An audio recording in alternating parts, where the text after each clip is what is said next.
205 straight days of Clippers talk. Welcome in. I'm Adam Osland. Hope you guys are doing all right. Yeah, I got the sound. Not too bad, I hope. We're Not too bad, I hope.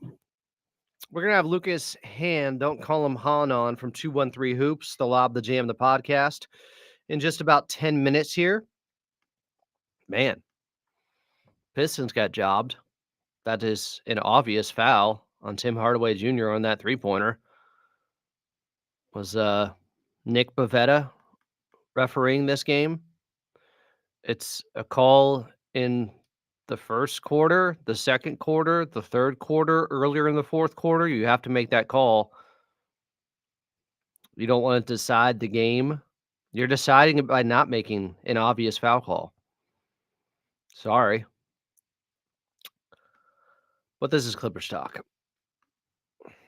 And the main thought that has been kind of buzzing in my ear since last night's devastating loss to the Denver Nuggets after an unbelievable spirited comeback. But all is for naught as Aaron Gordon gets that dunk to go. The first buzzer-beating dunk in postseason history against the Clippers. And I know people are doing Zapruder film with it and saying, oh, there's a frame missing from what the NBA released. I think it was too close to overturn regardless. And you can also say that James Harden fouled him. That's what I'm expecting in the 2-minute report. They're going to say James Harden fouled him. And that should have been called. But like we just saw at the end of the Pistons-Knicks game, yeah, they don't want to call fouls late in games because they think that would be the refs deciding the game. But if you don't call the same fouls that you did earlier in the game all of a sudden late, you also are kind of deciding the game by just changing the rules on what you call all of a sudden.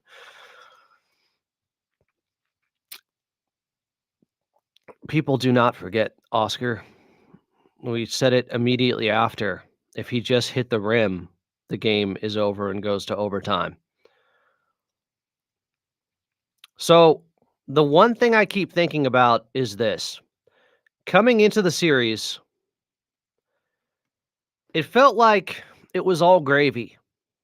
The Clippers got to 50 wins. The season was a success regardless. Win or lose against Denver, this season was already a success.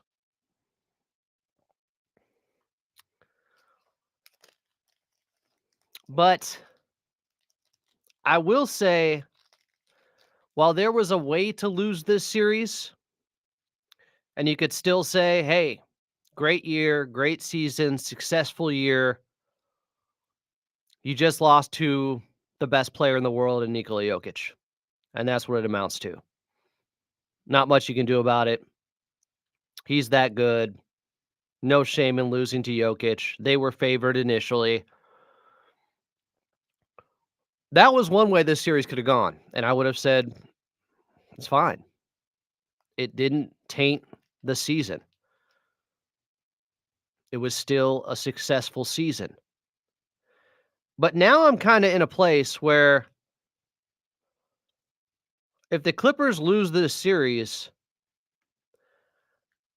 I'm going to be feeling like that was a missed opportunity. They lost it more than Denver won it. Because to me, the Denver Nuggets look like they've had more of a sense of urgency overall throughout the 4 games. And while the Clippers are the better, more talented, deeper team,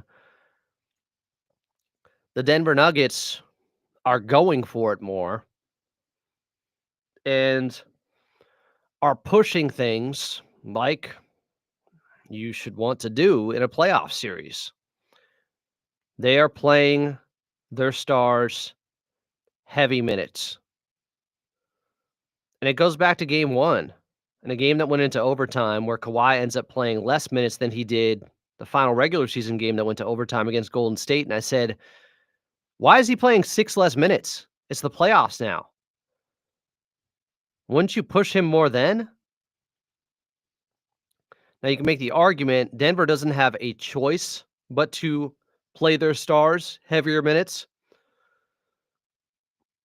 But if that's the case, it might force the Clippers' hand to have to play their stars more and not just say, oh, we have the luxury of not doing that. Apparently, they don't because it's a 2-2 series. Kawhi played 40 minutes. Jokic, Gordon, Michael Porter Jr., Christian Brown, Jamal Murray all played more than that. Minimum of 42. That was Murray. He was at 42. Brown's at 44. Jokic is at 43. Harden played 43. Zubac did play 41. But if you go minute totals in this series, Nikola Jokic has played 169 minutes. Jamal Murray has played 169 minutes. Their two top guys have played 169 minutes each. The Clippers' two top guys, Kawhi Leonard, 155 minutes. 14 less. James Harden, 158 minutes. 11 minutes less. These things matter. Ivica Zubac, 154 minutes. 15 minutes less than Jamal Murray or Nikola Jokic. I don't know if the sense of urgency is where I would like it to be. And it goes back to game one. A game that went into overtime. They played their stars more minutes. They ended up pulling it out after the Clippers were up by 15. There's a lot of reasons you could say they lost that game, but they didn't chase it the way the Denver Nuggets did. They're playing their guys heavier minutes every game. If it works out and they're more tired in games 5 and 6, and we'll see if there's a game 7, and the Clippers come out and win, it's all good. Coach Lou played it the right way. He was playing for the length of the series and knew he'd have fresher legs with his stars, and the Denver Nuggets would burn themselves out. But if Denver's able to come out with a win in this series while playing their stars this many more minutes than the Clippers are playing their stars, I think there's going to be a lot of criticism. I do.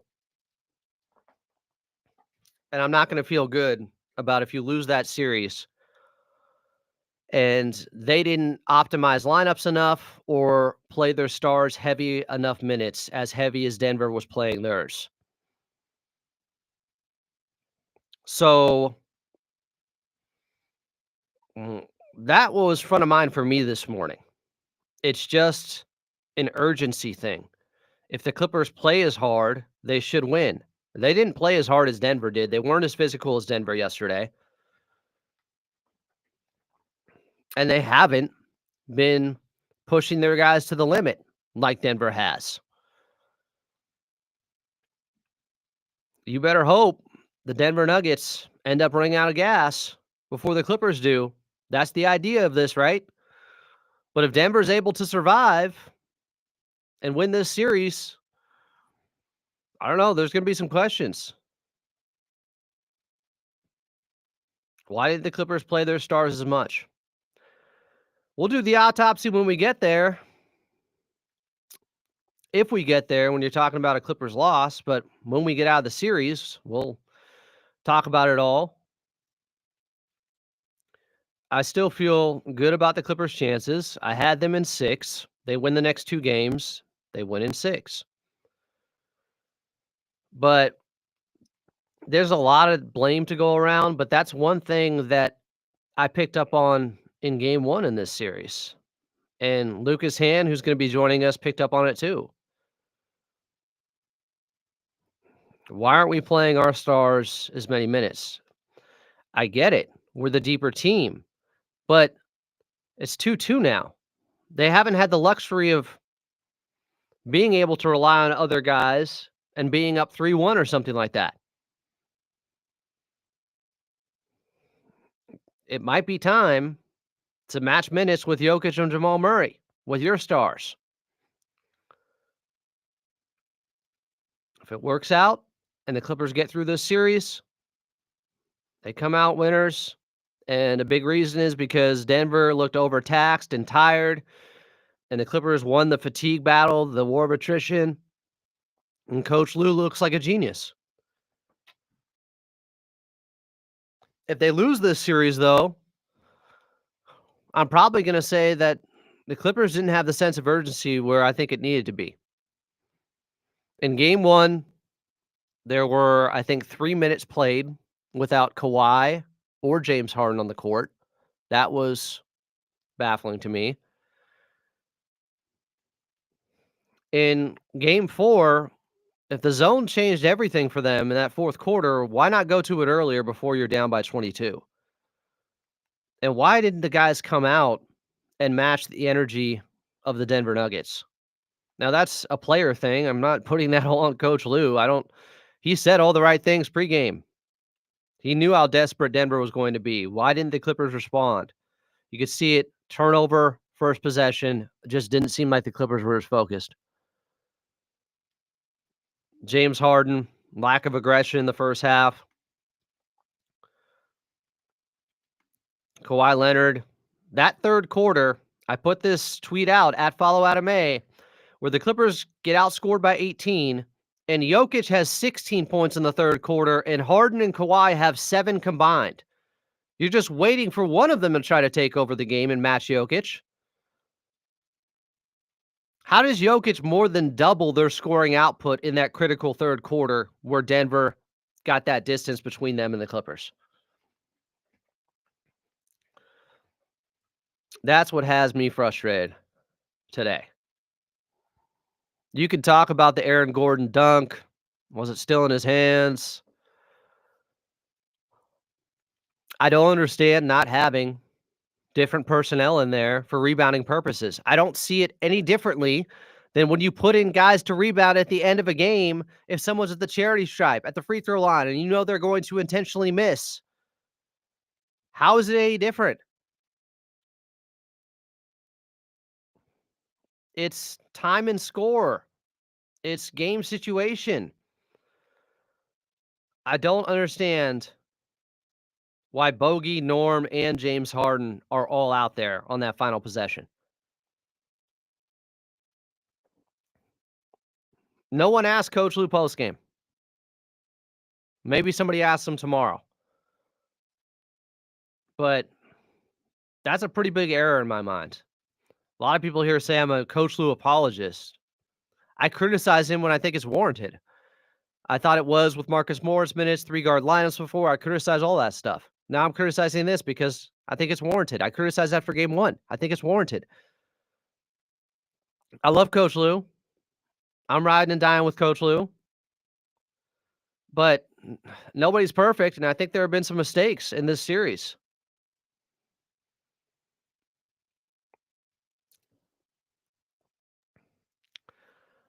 Joining the show right now from 213 Hoops, the 213 Empire, my boss, Lucas Hann. Don't call him Han. Lucas, thanks for joining. Yeah, man. Thanks for having me. Sorry we couldn't. Was it Friday we tried to make it happen? Anyway, sorry we had to wait until this point in the series to do it. But no, it's the right time. It's the right time. I was just making an opening statement about how there was a way to lose this series and you could still feel good about it. And maybe it's just Jokic is too good and there's nothing you could do. And the Clippers season was still a success. But I'm starting to feel like if they lose this series, there was a lot of meat left on the bone. And I feel like there wasn't enough sense of urgency so far. We're going back to game 1, not playing your starters heavier minutes. I just went through the total minutes overall in this series. Jokic just played almost 15 more than Kawhi. And I'm just wondering, is Coach Lue just betting on the fact that they're going to run out of gas at some point and he's going to have the advantage and the upper hand when he needs it most later in the series? Because otherwise, I think there's going to be some heavy criticism. There will be, and I mean, I've been critical on my show of Ty in both games the Clippers have lost. I have to. I think I disagree with the premise though. Like, I do think that the Clippers are playing against a really good Nuggets team. They're playing against the best player in basketball in Nikola Jokic. Both games they've lost have been coin flip games. Of course, there's meat on the bone. Like, I think that there has never been a playoff series in NBA history where the team that lost the series hasn't felt like they left meat on the bone. So if the Clippers lose this series, they will feel like they left meat on the bone because they will have, right? And if the Nuggets lose the series, they'll feel like they left meat on the bone, and they will have. So, I think when you're in it, like the day after a buzzer beating loss in the playoffs, you feel down, right? And that's pretty normal. I don't think anything that happened in game 4 or in game 1, the Clippers' other loss, or in the games that they won in games 2 and 3, nothing that happened in those games negates the success of this season. No, it's a sour taste it could leave in your mouth. Sure, losing They didn't sucks. optimize things the way they could. It's such a winnable series, is my point. Yeah, I guess just it is a winnable series. It's a winnable series still, right? And it's also nobody walked into the series thinking that it was going to be a shoe-in, right? Like, that Denver has the best player on the court. So, yeah, I mean, I think yes, there absolutely, you feel like there's meat on the bone for the Clippers. There's some coaching stuff that is there that has been frustrating in the 2 games that they've lost. There's certainly individual performance stuff where you're like, Norm was good in game 4, but like through the first 2.75 games of this series, you're like, oh my God, where is Norman Powell? Why isn't he making right? So like, absolutely meat on the bone. And like, in terms of being quote unquote being optimized, right? Like, this team is already in like a 99th percentile outcome for this roster of players over the course of the season. So, if we want to get into nitty gritty, I'm like totally down to get into nitty gritty and offer my critiques of Ty Lue on specific things, and give Ty Lue credit for specific things. Because I'll tell you, I would not have stuck with Bogey down the stretch of that game.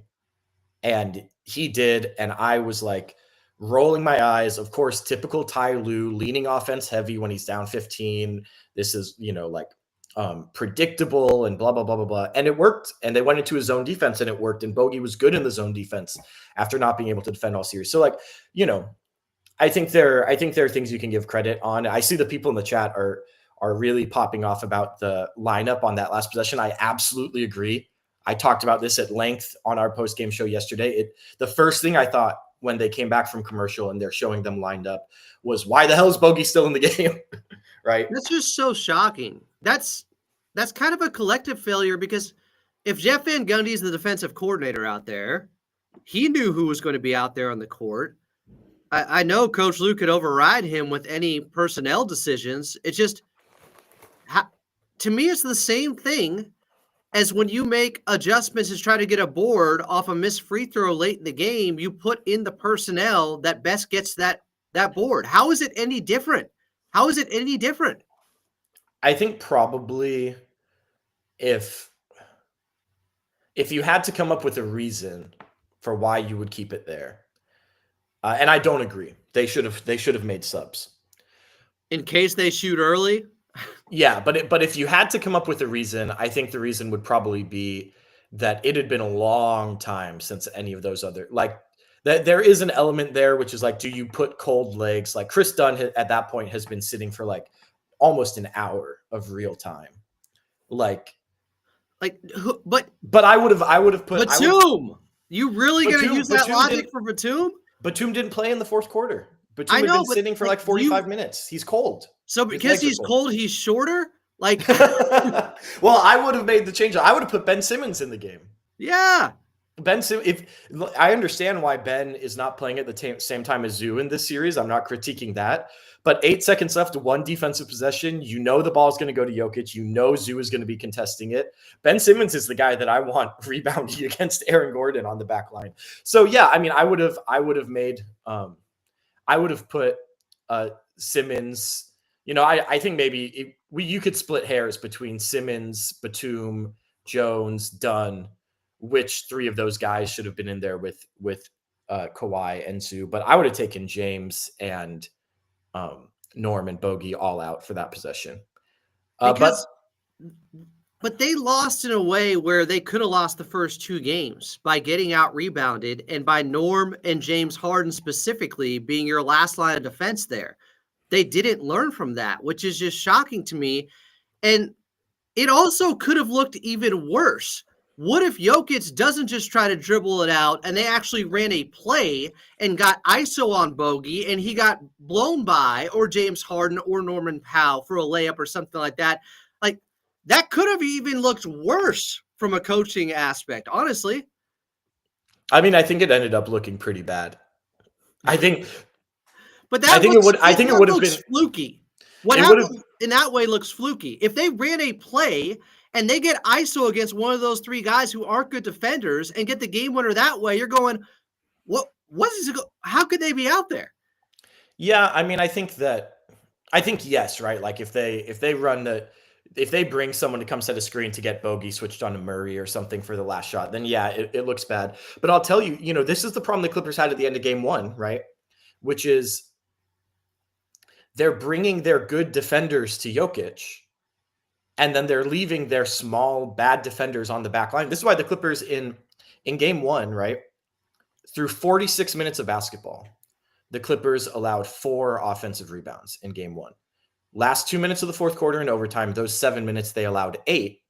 And it's because they were taking away the 2-man game with Murray and Jokic by sending Dunn, Kawhi, and Zoo all at that action. So not only are you playing 3-on-2 on the backside, which like against the Nuggets, maybe you wanted to send 3 to that 2-man game and defend 2-on-3 on the backside. Russell Westbrook was in the game to close. You want him shooting, like, fine, right?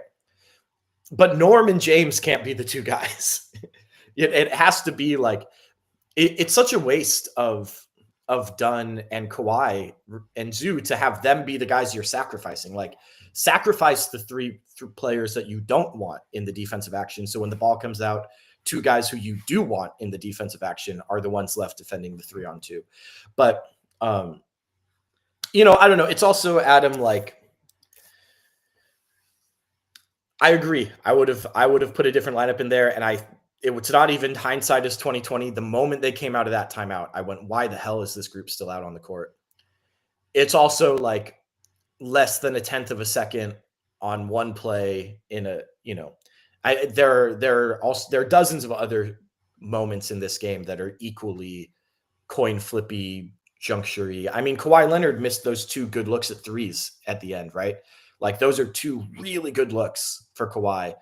You're thrilled to get clean Kawhi Leonard wing 3-point attempts in the last 2 minutes of playoff games, and he missed them both, So I don't think the final possession is the main reason they lost the game. The third quarter, the first half, why did they come out so flat in your mind? They looked a little bit complacent. They didn't match the energy that Denver had. It looked like a team that was up 3-1 and not up 2-1 to me.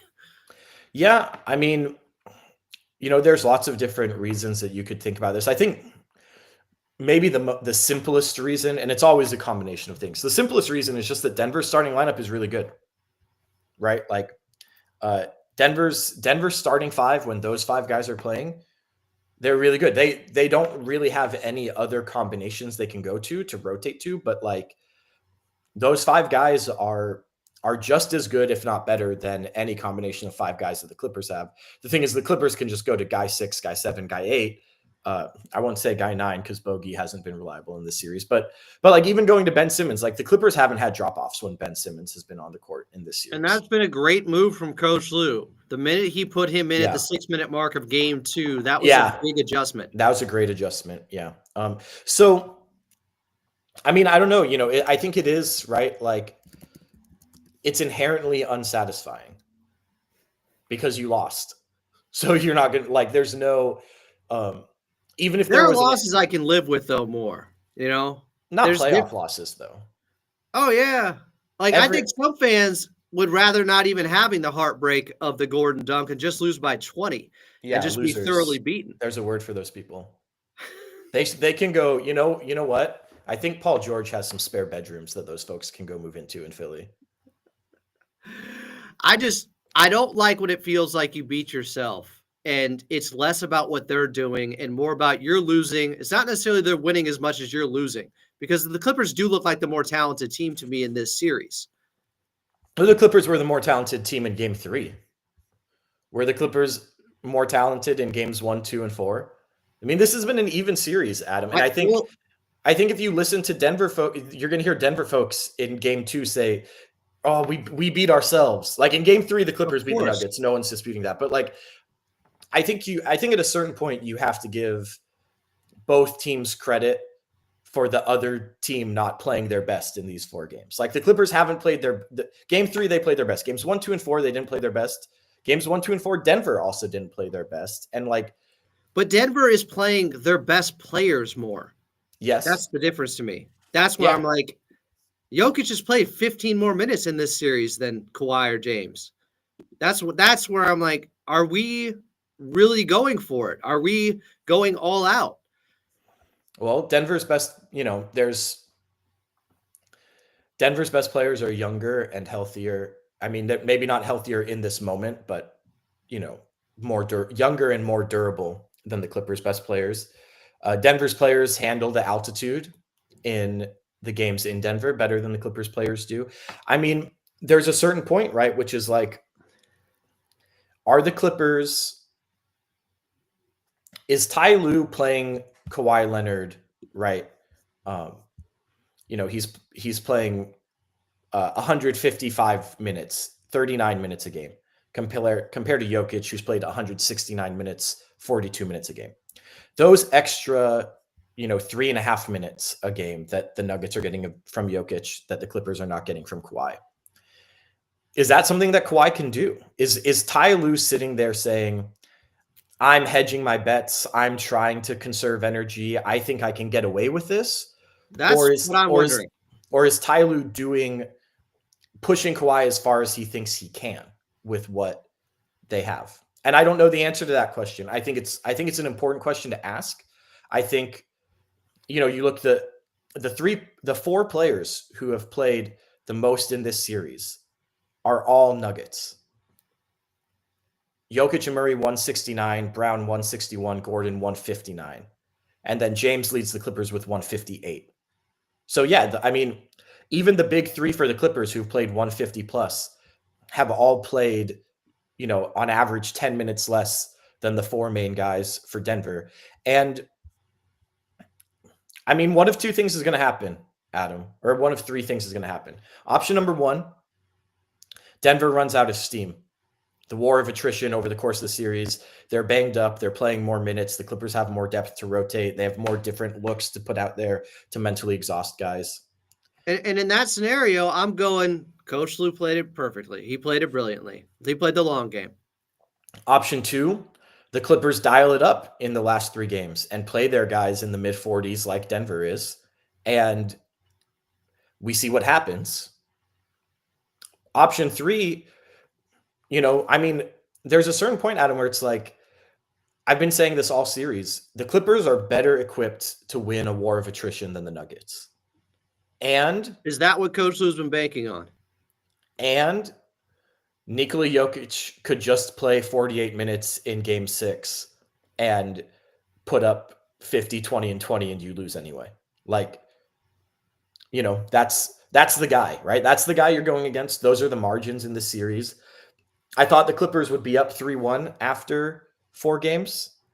And I think the margins have just been tight.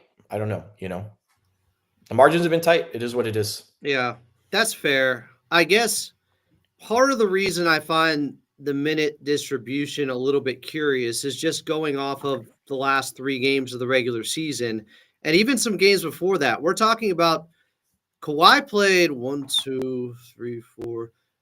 4 of his last 9 games or 8 games. He was at 40 plus minutes in the regular season. So I was kind of thinking, including a 47-point game in overtime, the last game, that he's going to be around 41, 42, not 39. Well, I'll tell you this. Game 1, before it went to overtime, because obviously everyone got 5 extra minutes from overtime, but regulation of game 1 was the fewest minutes that Kawhi Leonard had played in a close game since February 26th. He's played less. There were blowouts where he played less, but that was the fewest minutes he had played in a close game since February, game 1 of this series in regulation. So, is it because each possession is a little more strenuous and more physical now than it was in the regular season, and Kawhi's struggling with the fatigue? I mean, even his 15 of 19 shooting game, his great game 2, he was worse at, like, you could tell that he was getting tired at the end of that one compared to the first 3 quarters. Is it because in the regular season, the Clippers were winning a lot of blowouts? So yes, he was playing 40 minutes, but it wasn't every other night.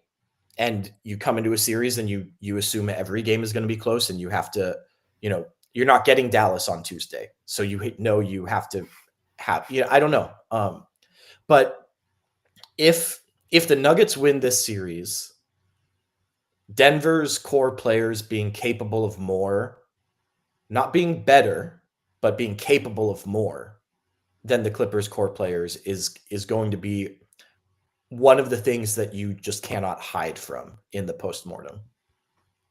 Yeah. And again, I want to stress, I love Coach Lue. I just know, depending on how this series goes, there's going to be a lot of praise or a lot of criticism, and really no in between. I'm just trying to anticipate it and point out just some of the flaws I've seen so far through 4 games. But I'm still riding and dying with Coach Lue, of course. I believe in him. I still think the Clippers are going to win this series. Now, what did you think of those Kawhi fouls on Aaron Gordon in the first half? Because a lot of people were saying, oh, OKC just swept. Now they want to extend this series. I'm not saying that's what it was necessarily, but they were really curious fouls, especially with the way the first quarter went with how physical it was. Yeah, I mean, I think one of them was obviously not a foul, and the other one I think was. I can't remember. I can't picture the plays in my head, but I remember watching the replays of those 2 first half fouls on Kawhi, and one of them was obviously not a foul, and the other one just probably was. It wasn't anything like egregious, but and then honestly, Adam, I thought that the foul the Clippers challenged in the fourth quarter was not a foul. I thought that Gordon like hardened him, where he brings his arm into the armpit and flails away from the ball. Kawhi doesn't hook him. He's not clamping down on the arm. There's no push. That was the one that the Clippers challenged, and they showed they showed it once from the baseline camera before they went to commercial break on the TNT broadcast. And I was like, oh, that's not a foul. The Clippers are going to win that challenge. So yeah, I mean, there was one in the first half that was like, it was just obviously not a foul on Kawhi. I think probably any referee could watch that clip and go, oh no, he didn't get him. But you can see why a ref would think maybe he did, but he just didn't when you see the replay. And then that challenge one late in the game was a tough one. Yeah, I thought that was an easy call. That's why they challenged it. They've been good with challenges all season long. Didn't go the Clippers' way. Not saying that's why they lost. They didn't get a great whistle in that game. I think that's obvious. Yeah, they haven't gotten a great whistle in the series. Yeah, I thought game 3, so 3 out of the 4 games, I felt like Denver's definitely gotten the better whistle.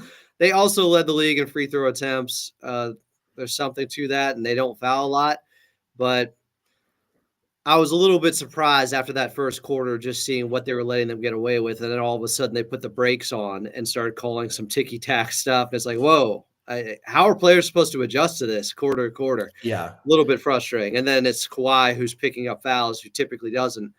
All right. Yeah, and a lot of those plays, like these kind of marginal plays, right, where like if I'm driving to my right past you and you're on my left hip, and I start to elevate for a shot and you're kind of like bumping into my left elbow a little bit as I'm going up, right? Like, is that a foul or not? Regular season, that gets called like 9 out of 10 times. Playoffs, it gets called like 2 out of 10 times. And it felt like there was some real inconsistency on some of those like marginal drive stuff. And there's been inconsistency on that all series. And I'll say even in game 1, I thought there were a few of those on Jokic shots where Zoo is kind of riding him, bumping him a little bit as he elevates, that I just like instinctively was ready to be whistled that the refs let Zoo be a little more physical with Jokic than they would in the regular season. I think James, a lot of his downhill drives, some of the lighter contact on his arms has not been called that he's used to getting in the regular season. So yeah, I think the Clippers, the 34-point game, the officiating, the referees can't make 30 points, right? I think in the close games, the Nuggets have gotten really advantageous whistles. And in both games in Denver, the Nuggets had double-digit free throw attempt advantages. Both games in LA were even. Yeah, they went plus 21 on the Clippers in Denver. If it was a regular season game and that kerfluffle that happened at the end of the second quarter occurs, does Aaron Gordon get ejected in the regular season? No. No? There's nothing there. See, I thought by the fact they're like, it was not a closed fist punch. It was. They had to put it that way. I'm like, I mean, it's still James did this, but whatever Gordon did, this open hand thing, James did the same thing. That was like a whole that was nothing. That was fake. The whole thing was fake and silly. I would have kicked out. I do want to make that clear. I would have gone tech on James, tech on Gordon, and just left it there. They went ahead and threw them out for Brown and Jokic and Dunn and Powell, which I think I don't hate from a refereeing perspective, just as like hey, nobody get involved in any more nonsense in the second half, right? But I would have, even with it being a playoff game, like this series it's been a really good, really competitive series. Both teams have been physical. It hasn't been chippy. It hasn't been dirty. And there hasn't even really been that much talking, right? Like all things considered for a tightly contested playoff series. So I would have just gone, I think James had to get one, not even for getting in Brown's face, but for then the kind of like attempted shove at Gordon as Gordon came into the play. Gordon obviously has to get one for coming in as an escalator. But yeah, that was just like, that whole thing was nothing. It was, the thing I was most upset about is that they spent so long looking at it. Like, who cares? It was nothing. Nothing happened. Yeah. So we were texting earlier about MPJ. Yeah. He came all the way over to the paint. That's the most significant thing in this. Yeah. He left the bench very clearly. He went further out than Amari Stoudemire and Boris Diaw ever got off the bench. And letter of the law says he should be suspended a game. Yeah. I don't like the rule, but if they're going to have it and you're going to be wishy-washy on when you want to enforce it, I don't love that either. Do away with it, amend it, or go letter of the law with it and actually uphold it. But you texted me a few different cases where they've just been really inconsistent with whether or not they actually adhere to the rule. What do you think happens? I don't say this confidently, because there's been, I was sending you some clips from over the years and there's been some inconsistency. But based on leaving the game yesterday versus then having spent like 30 minutes watching some old clips and reading some justifications of decisions in this morning, I feel this afternoon more so that he'll probably get suspended a game than I did last night. Interesting. I think I think there's the situations that are most similar to what we saw from MPJ have resulted in 1-game suspensions. Does the league adjudicate that differently because it's the playoffs? Because the two that I saw that were most similar to this were both suspended for 1 regular season game. So maybe the league, rolls it differently because it's the playoffs. I'll also say the two that I saw that were most similar happened on that end of the court. So while the players in those situations, like Michael Porter Jr., did not actually get to the scuffle, they were closer to the scuffle because the scuffle had happened like in the paint on that side of the court. None of them actually got close enough. Nobody touched anybody. Nobody got involved. Nobody shoved. But they all drift off the bench 10 or 15 feet with the scuffle happening right there. Michael Porter Jr. comes like 20 feet off the bench all the way into the paint, but he's still like 30 feet away from any of the scuffle. And, I don't know if this is something that, again, letter of the law, this is not relevant. But when adjudicating it, they may notice that as he comes off the bench, he actually stops and turns around before he gets grabbed by an assistant coach. So he does sort of like control. He reacts and then controls himself without ever getting close to getting involved. So let me say this, Adam. From any disciplinary framework perspective, there is absolutely no reason that a player who does what Michael Porter Jr. did in that situation should be suspended. Agree. He did not escalate the situation. No one's safety was threatened or could have been threatened by his behavior. Disciplining him will not deter other players from acting that way in the future. There is no framework of punishment, remediation, norm setting, none of that. There's no justification for that action warranting a suspension.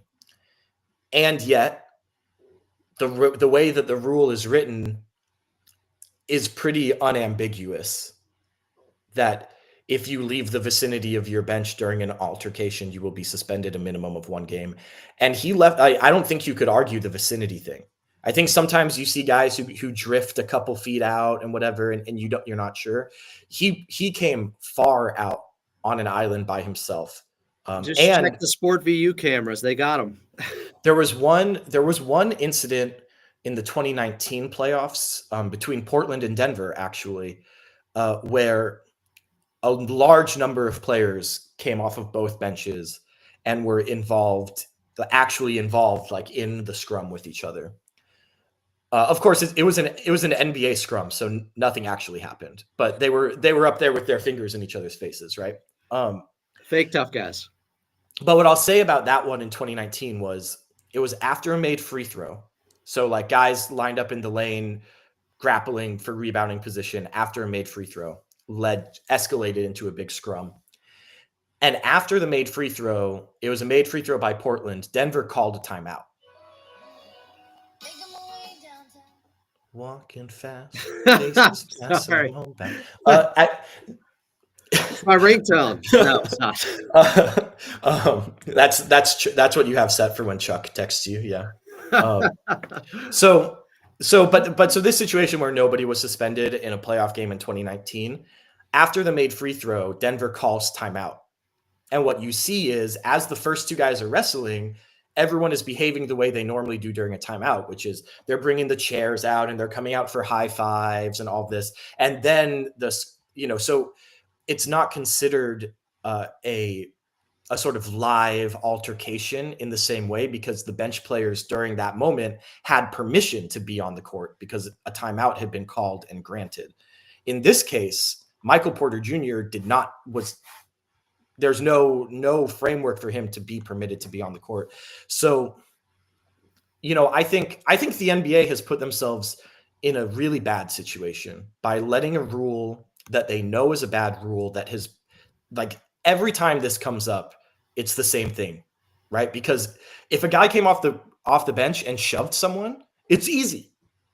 Why do we always every few years we find ourselves trying to litigate this, like, well, he stepped onto the court, but he only took 1 step versus he took 3 steps, right? Like, there's nothing happened here that was suspension worthy. And the NBA, by letting a bad rule stay on their books, has put them in a position where either they have to suspend a guy who shouldn't be suspended, didn't do anything worthy of a suspension, or it's a double standard.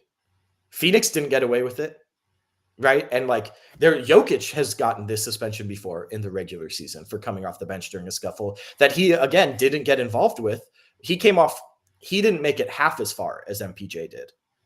But again, that scuffle was on that end of the court, right? So, and if the NBA, I think the NBA should change this rule. I don't think it should be eliminated because I understand you do want some, repercussion for a player who comes off the bench to get involved in an altercation. But how about actually getting involved in the altercation being the rubric for that and not just where the player stands in, an acre of free space around them as an altercation is happening all the way over there.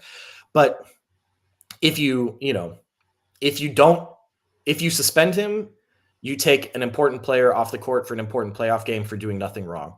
Yeah. If you don't suspend him, it's a double standard because other players have been like, if it was Hunter Tyson, they would suspend him.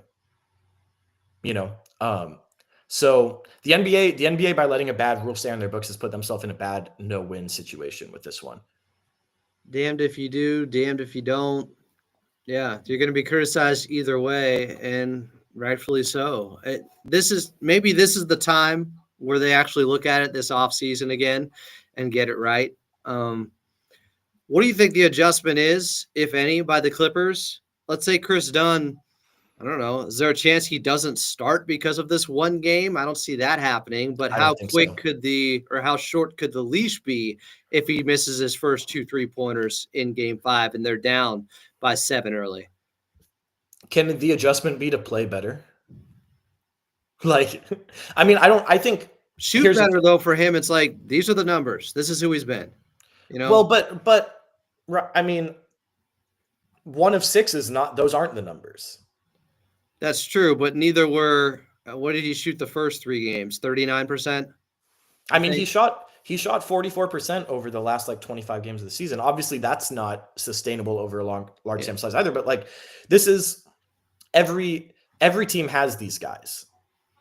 Aaron. Forget about Russell Westbrook, but for years, Aaron Gordon was this guy for the Nuggets.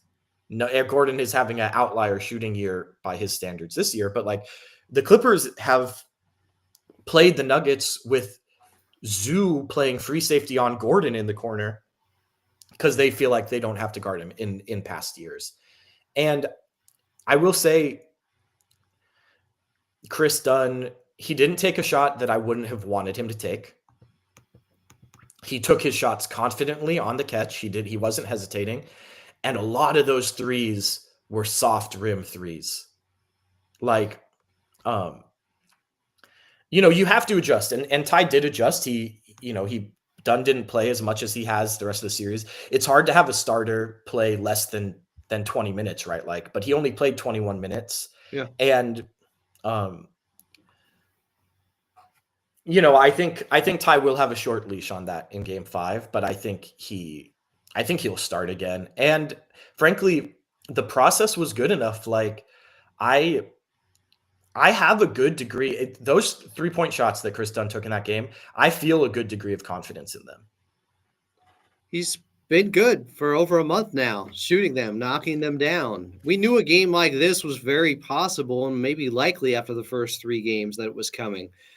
It's just, how quickly do you go away from him when it does start? Because he's had times where he shoots very poorly and then hits one later on. And I do trust him in taking that shot confidently. I do have that trust in Chris Dunn, even though this is his first playoff series. He's played very well.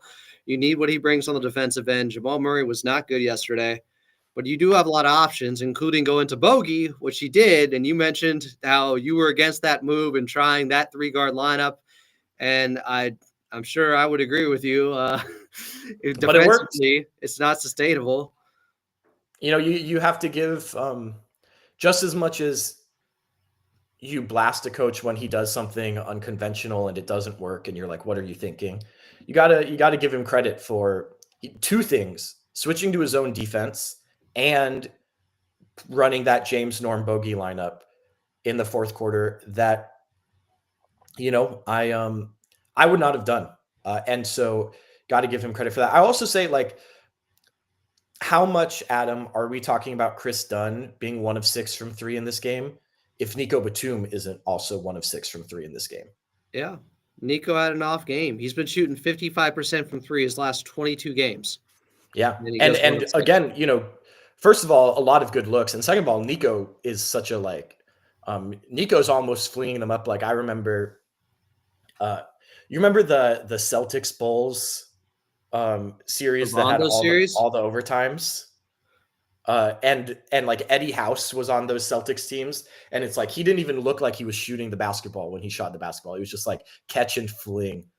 That's like Nico is doing like some catch and fling stuff on a lot of his shots, but he's been good at it all year. He's been good at it for years, and he shoots 1 of 6. I think the big thing for the Clippers, you talk about adjustments. I think it's less about Chris Dunn. Chris Dunn is going to start. He might make some shots. He might miss some shots. The leash might be longer. The leash might be shorter, but I think the big thing in this game was the Nuggets did not want James Harden to get free like he did earlier in the series. James Harden only gets 11 shots, 6 of them through the first 3 quarters. So he was more aggressive in the fourth quarter.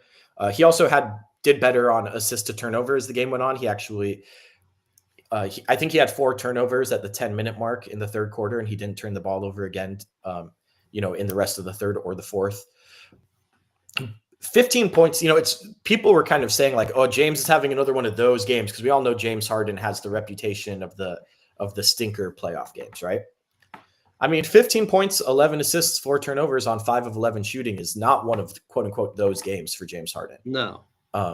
It was bad from an aggression standpoint. The volume, in the first half. 4 shots in the first half, to me, I don't care what defense they're throwing at him.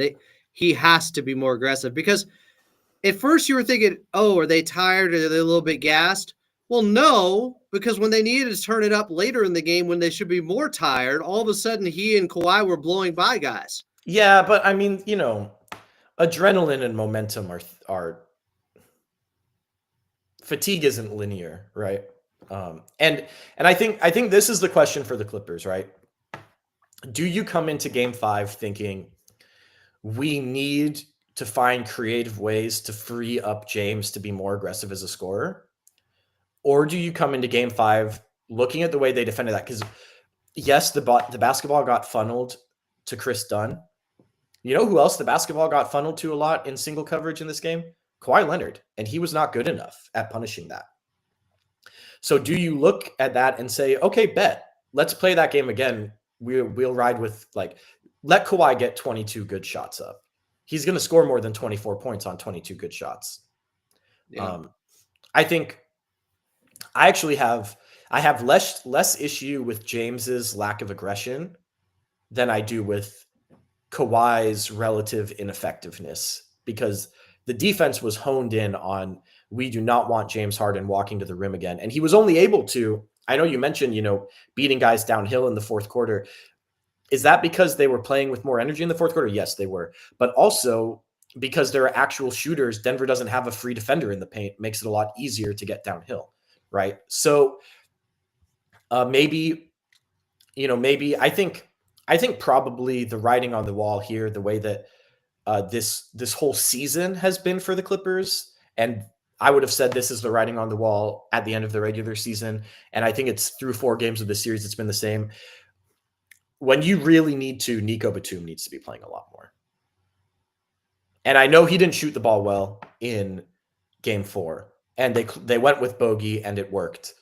But Nico Batum is the guy who he can handle, you can have him, you feel comfortable with him switched onto Murray or Jokic.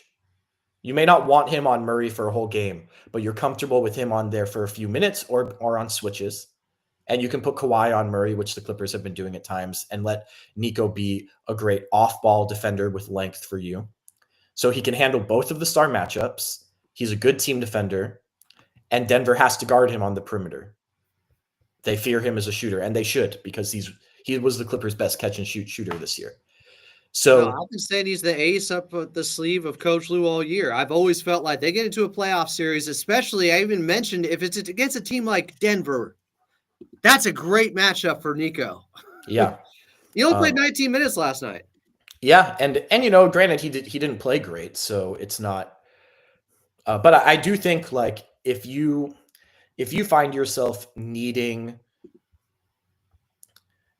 it would not surprise me especially the way that Ty Lue has managed Nico's minutes in past Clipper playoff runs. Would it surprise you to see Nico play 36 minutes in game 5? No. I think when times get hard, he's going to lean on him, and times are hard now. I mean, even I'll tell you that Dallas series, right? The one that the Clippers won in 2021 en route to the Western Conference Finals. Nico played 41 minutes in Game 7 of that series, and then they went into Utah, and in Game 6 he played 42 minutes. Game 5 he played 42 minutes. Game 6 he played 40 minutes. Like, Ty has done this with passing. Granted, that was 2021. Nico was a lot younger then, and he was better then. He was more dynamic defensively. He's still very good, but yeah, I do wonder. Even in the Phoenix series where the Clippers get eliminated, in Game 4, Nico played 6 minutes, and in Game 5 he played 27 minutes. He got on a heater in Game 5 when they were down big. Yeah. So Ty is not afraid of leaning heavily into Nico. I'm not saying that he will do this in Game 5 of this series, but I would be thrilled if you could just show me that column of the box score, peek into the future, and show me what the minutes played column of the box score is. If to see Nico at like 30 something, I would feel really good about that game, as long as it wasn't at the expense of like he had to play that much because Kawhi or Zoo got hurt or in foul trouble, right? I'd be surprised if he doesn't play 30 minutes in that game, to be honest. Maybe that means Chris Dunn knocked down 4 threes, so they don't need him. But I would be surprised.